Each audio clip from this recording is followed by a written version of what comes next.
Yeah, boy. Yeah, boy. Y'all know I couldn't not drop an episode right after Team USA, right after Steph Curry. They said, night, night, night, night, night, night. What did I tell y'all? What did I say? No, I'm cap. I mean, like, we should have won, obviously. We obviously should have won that gold medal game. But I just love to see, like, us all come together. You know what I'm saying? I love Americans all come together. What can we all come together with? Sports and basketball. I'm a patriot today. USA! USA! USA! All day, baby. Where that bald eagle at? I need that. I need that.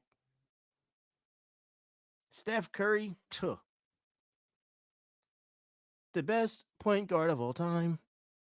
Steph Curry's the best point guard of all time. I know some of y'all have already believed that. And so all this did was reaffirm what you already knew. But if you were on the fringe about Steph Curry, you were on the fence about him, and you was just like, nah, I still think it's magic. That Serbia game better have changed your mind. Cause I know Olympic play, it doesn't really like change guys' legacies and all that stuff. It really doesn't like affect nobody's legacy. But that Serbia game and the way Steph Curry played in that game, 36 points, like 9 threes in that John, that was a legacy defining game. You can literally go back to that. Like, I'm literally gonna tell my kids about that game and be like, yeah, that's when I knew that he was the best point guard of all time. That Serbia game. And then he reaffirmed that in the France game when it was a 3-point game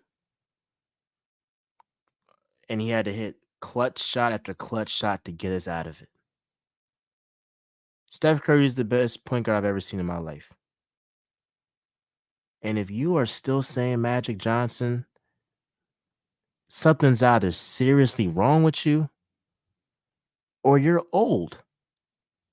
You're like over 40, over 50, heck, maybe over 30. That's old in my book. So I saw something. They was like, all Americans now should just say night night. Night night. Night night. We flat out showed up today. They showed up. LeBron James MVP. Remember, I was talking about, I just said earlier, I said like the Olympics, normally it doesn't like change guys' legacies or affect it good or bad. I mean, obviously, if we like didn't get the gold, it would affect guys' legacy bad. When you talk about LeBron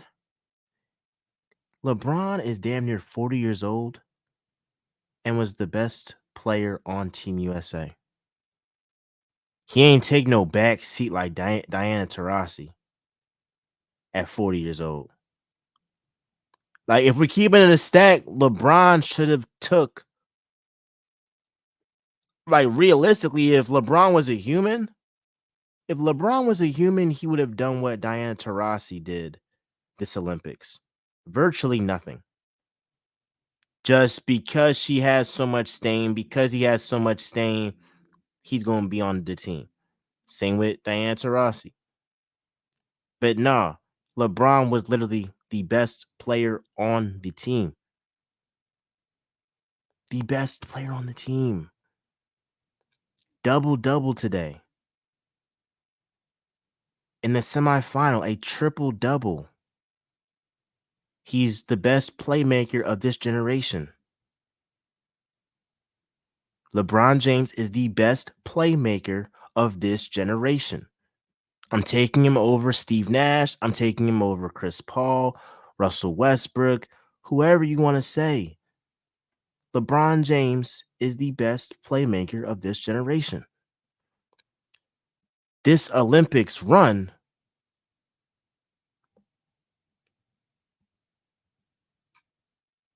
really just told us what we knew about the GOAT debate. LeBron James was the best player at 18 years old.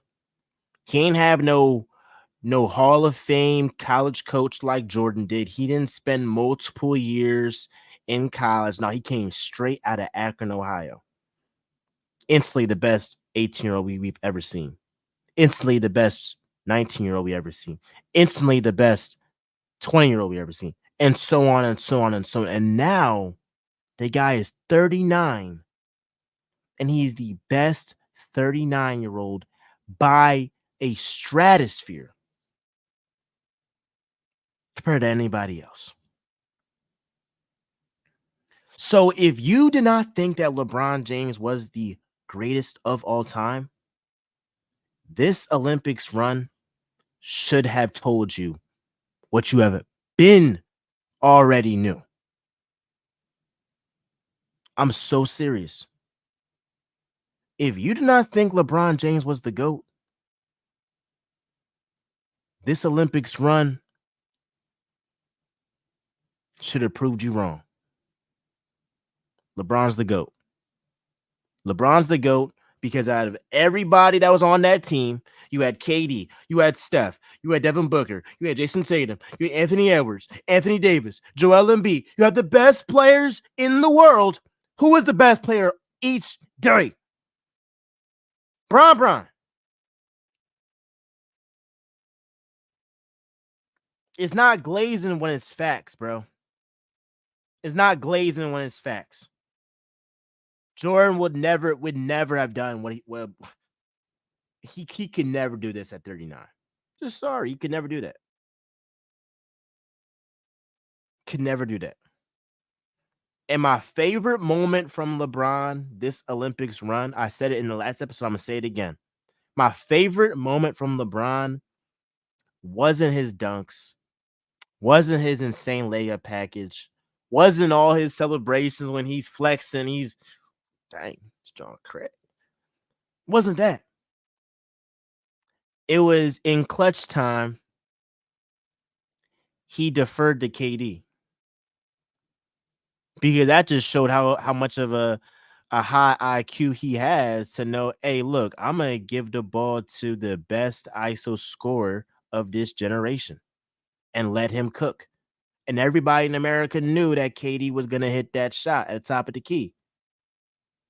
But that just represents that LeBron is not only content with himself, but he's content with letting his teammates shine. So if that's not the greatest player of all time to you, I don't really know. That's like the best argument I can ever give.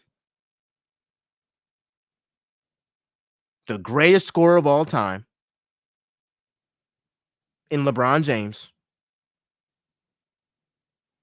deferred to somebody else for the betterment of the team after he was already having a damn good game. That should show you something. All right, Joel Embiid. It's just so many. It's so you got the Steph, you got LeBron, you got the Joel Embiid. Joel Embiid. It warmed my heart when you got that medal and all them boos started coming. Keep them coming, turkeys. Keep it coming, turkeys. Yeah. Yeah. Joel Embiid is American. He's American. He ain't French. He ain't French. Y'all Saudi. Y'all real Saudi. How does that salt feel, French guys? How does that feel? Oh, y'all lost a final in soccer.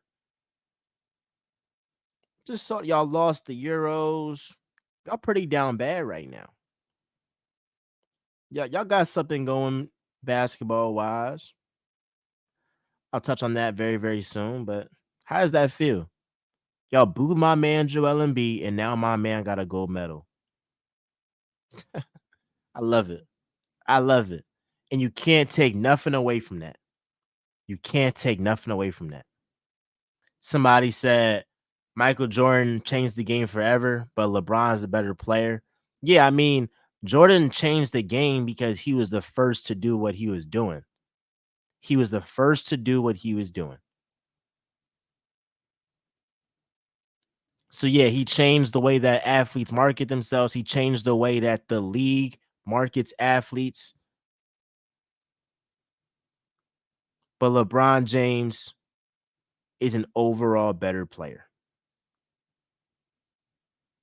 And it's not close.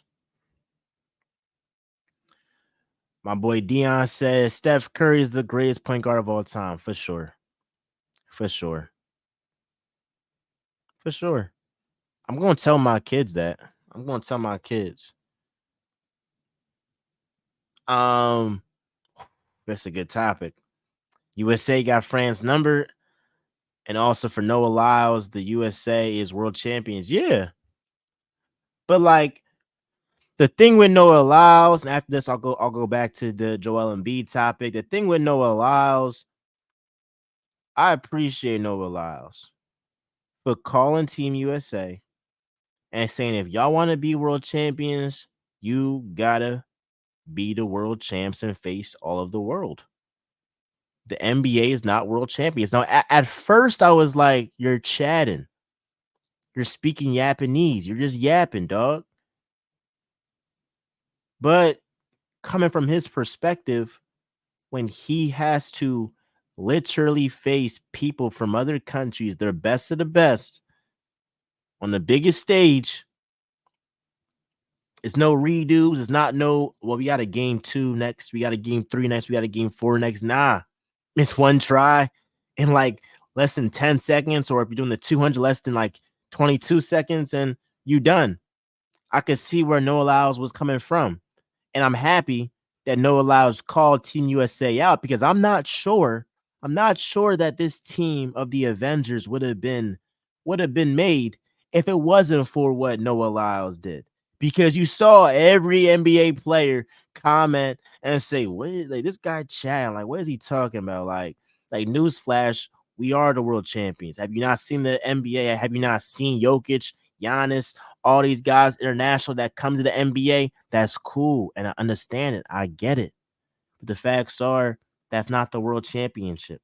And so LeBron, Steph, and company, I feel like we're extra motivated by what Noah Lyles said and was like, yo, we just lost in FIBA. I mean, we done brought out Austin Reeves and Josh Hart.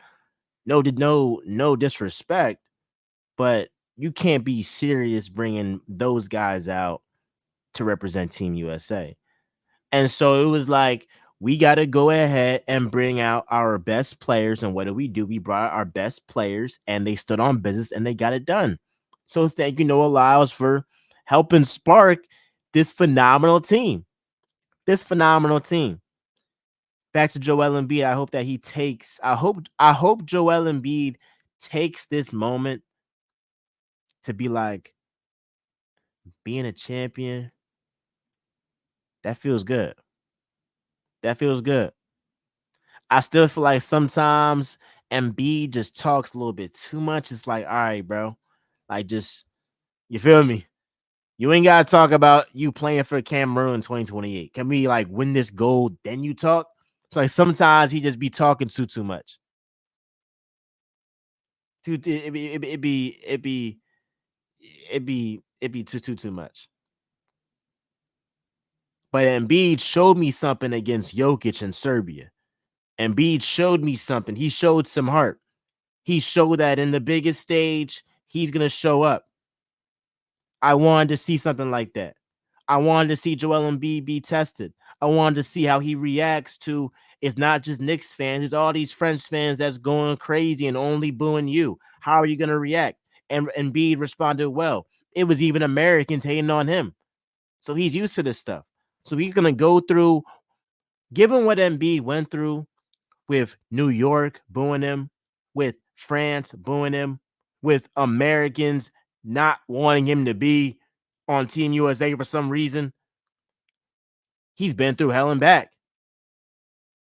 So this upcoming season is going to be a piece of cake because it's like, well, I already seen everything that y'all thrown at me. What's next? Keep it coming. Keep it coming. Y'all said I couldn't go toe to toe with Jokic. I did. And down the stretch, I was outplaying him. Defensively, too. Of course, defensively, because Jokic don't defend. So I'm proud of Joel Embiid, and he got my full support. The thing with Joel Embiid, though, I'm supporting you on Team USA, and I'm going to support you when you're on the Sixers. But I'm not going to support you with blind faith or just blindly support and not try to say, like, no, this ain't no fan page. If you're not doing well, I'm going to call you out. If you're doing well, I'm going to say you're doing well. If you're playing well, I'm going to say you're playing well. So Joel Embiid uses opportunity to just soak it all in on what it means to be a champion and apply that to next season, because we're going to need all of your brilliance if we want to beat Boston, New York, and get to the finals. I want to bring up this topic. It's like two topics before I get off. There's been this whole discussion of, would the Team USA team in 2024 beat the Dream Team in 92? Hell yes, they would. And stop comparing what the Dream Team did in blowing teams out to what USA did. It's way more NBA players across the world than it was in the 90s. It simply was. The level of competition was much, much harder. Now, I'll rephrase that. The level of competition now is way harder than the competition back in the 90s internationally. So, yes, were there some close games? Yes. Yes, were there games like against South Sudan, against Serbia, that all of America was like real life scared? Yes. And if you wasn't scared, you're capping. But it don't matter. We got the job done. And that's all that matters. That's all that matters. So I feel like this Team USA squad would cook the hell out of the Dream Team. I mean, we can talk about that more, but they would flat out cook them. I do want to talk about, like, we had the Dream Team thing. Now LA 28. I said this before in previous episodes. I'm gonna say it again. I do believe that this is the last year that going into an Olympics, we are the prohibitive favorite in men's basketball. I'm talking about where, like, if we don't win, it's like the biggest shock in the world. I'm letting y'all know, all of y'all that's from America that's watching, don't expect that, like, the days of Team USA beating teams by 20, 30, 40 consistently, those days are over, bro. Those days are over. And this is what I was trying to tell my mans the other day when he was on the podcast. I'm like, it took 3 top 15 players of all time. And out of those 3, one's the GOAT, one's the greatest shooter of all time, one's the best ISO scorer of all time. At worst, top 3. You have those 3 guys on your team. The GOAT guy gets a triple-double. The greatest shooter ever gets 36 points, 9 threes. And the greatest ISO scorer hits a clutch shot to put us up by 4 in clutch dot. Just think about that. Let that sink in. It took literally the Avengers to beat Serbia, and they have 2 NBA players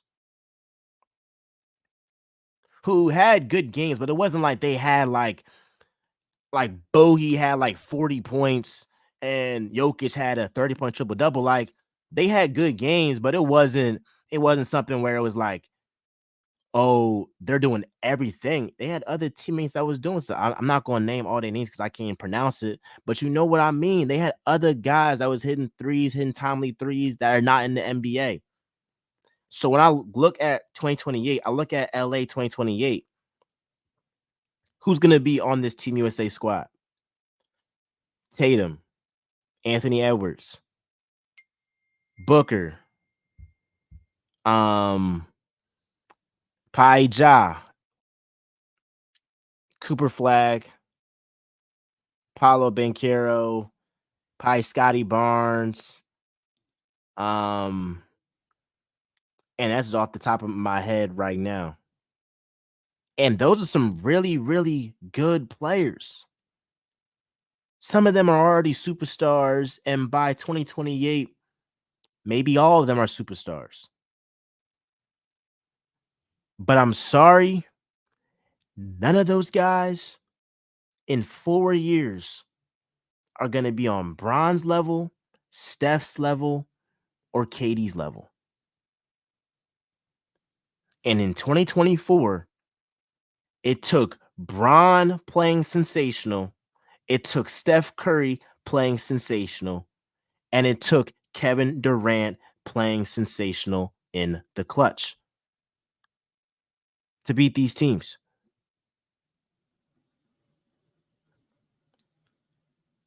So I wouldn't be surprised if France wins in 2028. By that time, Wemby is going to be the best player in the league. Maybe Koulibaly turns to a great point guard, great shooting guard, whatever his, a great guard. And you never know. 4 years ago, we did not know if a Wemby was even a thing. Well, he's here. And in 4 years, there's going to be more international players coming through the ranks, coming out of nowhere, and they going to be tough. Now, I don't want to seem like a Debbie the Downer and all that stuff, but it should actually this should actually be something that we look at. We look at LeBron, we look at Steph, we look at KD and be like, y'all are so brilliant that I don't know we can have a team that is a prohibitive favorite, because I don't think we can have some guys that are going to be as great as you all are. Like, you feel like, do you actually believe in 4 years Team USA is going to have a LeBron James on their team?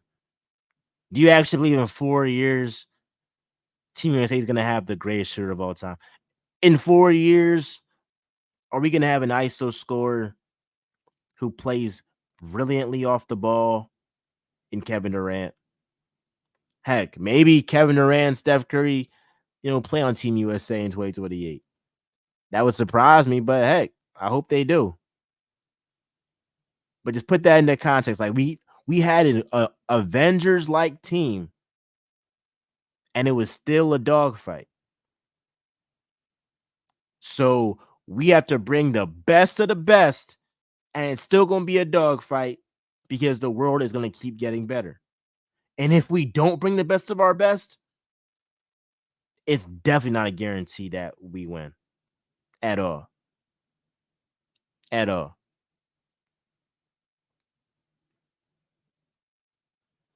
Ming's gaming, we need a good 8. I'll pull up.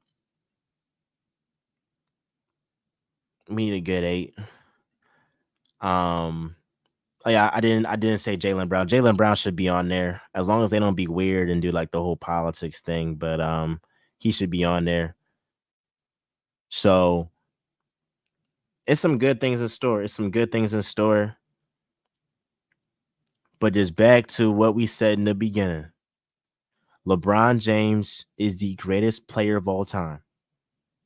And Steph Curry is the greatest shooter of all time. Oh, I'm so sorry. Well, we already knew that. And Steph Curry is the greatest point guard of all time. Those cases are closed. This Olympics have closed that case. So I'm very happy to be an American. Shout out track and field. Shout out Sidney McLaughlin. 47-second split. Different. Different. Flat out different. I love y'all. I wanted to give y'all my instant reaction to Team USA beating France. Steph Curry doing night night. And look, just wish me good luck. It's my last day of my internship working the Olympics tomorrow. So like, comment, subscribe, do all of that. I'll be on vacation next week. But you know how we do. I'll bring my equipment on vacation because it might be some crazy news. And we gotta talk about them Eagles too. We're gonna talk about them. So I might be on a beach, but my mic is gonna be with me. I love y'all. I appreciate y'all. Show some love. Share with a friend. Share with a friend. We out.